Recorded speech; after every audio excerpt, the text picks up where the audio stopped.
آپ کو معلوم ہے کہ ماہ ربیع الاول کا آغاز ہو چکا ہے،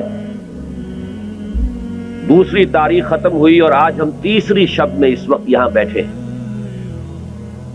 یہ ماہ مبارک حضور صلی اللہ علیہ وسلم کی سیرت مطہرہ سے ایک بڑا گہرا تعلق رکھتا ہے۔ حضور کی ولادت باسعادت بھی اسی ماہ مبارک میں ہوئی، اگرچہ تاریخ کے بارے میں اختلاف ہے۔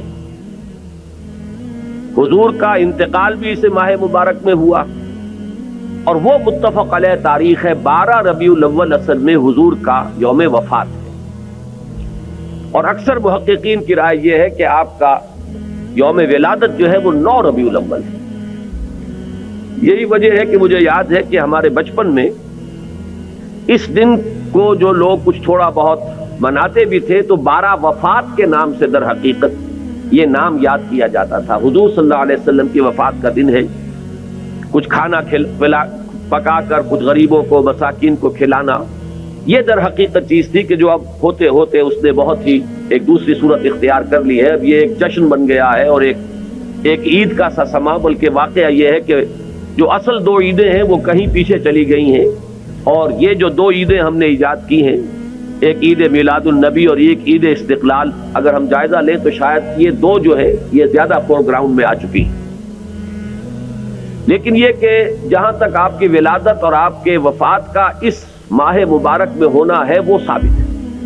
مزید برآں حضور کا ورود مدینہ منورہ میں بھی ماہ ربیع الاول میں ہوا ہے۔ اس پہلو سے اگر اس ماہ مبارک میں ہم سیرت النبی کے مطالعے کا ایک خاص موضوع رکھیں، کسی تاریخ کے تعین کے بغیر اس مہینے کی مناسبت سے سیرت مطہرہ پر گفتگویں ہوں، غور و فکر ہو، اور اس میں بھی عملی پہلو سامنے ہو، اتباع کا جذبہ ہو، سمجھنا سمجھانا اس لیے ہو کہ اس پر عمل کرنا ہے، تو یقیناً یہ چیز ہمارے لیے بہت مفید ہوگی اور ہمارے بہت سے امراض کا شاید اس سے مداوع ہو سکے۔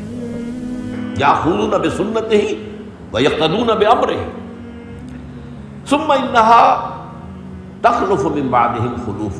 پھر ہمیشہ یہ ہوتا، ہر نبی کا جاننے والوں میں، پہچاننے والوں میں، ماننے والوں میں ہوا ہے، امت محمد بھی مستثنیٰ نہیں ہے۔ یقولون ما لا یفعلون ویفعلون ما لا یؤمرون۔ یہاں نوٹ کیجئے کہ وہ کہتے وہ تھے جو کرتے نہیں تھے، اور کرتے وہ تھے جس کا حکم نہیں۔ عید میلاد النبی کیا حضور کا حکم ہے؟ کیا اس کا کوئی ثبوت صحابہ سے ہے؟ کیا ہم صحابہ کے مقابلے میں حضور سے زیادہ محبت کرتے ہیں؟ لیکن تھا کہ معاملہ ما لا یؤمرون، جس چیز کا حکم ہوا نہیں اس پر عمل ہو رہا۔ یہ ہے در حقیقت رسم پرستی، اور رسم کے اندر پھر اضافہ ہوتے چلا جاتا ہے، اس پر ردے پر چڑھتے چلے جانا جو ہے یہ دوسرا سبب ہے۔ اور اس کا ایک نتیجہ جو نکلتا ہے وہ اسی پر بات ختم کروں گا، اگرچہ ایک اور حدیث جو ہے اس موضوع پر بہت اہم ہے۔ نتیجہ کیا نکلتا ہے؟ جہاں بدعت آئے گی سنت رخصت ہو جائے گی۔ اب نماز جنازہ پر کی وہ اہمیت نہیں ہوگی، نہ نماز جنازہ یاد کرنی ہے، نہ دعا یاد کرنی ہے، کچھ پتہ نہیں، جا کے کھڑے ہو گئے ہیں، وضو بھی ہے کہ نہیں ہے، لیکن قرآن خوانی میں تو جانا ہی جانا۔ یہ کیوں ہوتا ہے؟ ورنہ یہ کہ نماز کی اہمیت ہوتی، نماز جنازہ کی، آپ اگرچہ عربی نہیں آتی لیکن ترجمہ تو اس دعا کا یاد کر لینا کوئی مشکل کام نہیں ہے، تاکہ کھڑے ہوں دل سے دعا مانگے۔ تو جہاں بدعت آئے گی وہاں سنت جو ہے اس کی حیثیت کم ہو جائے گی، اس کا استخفاف ہوگا یا غائب ہو جائے گا۔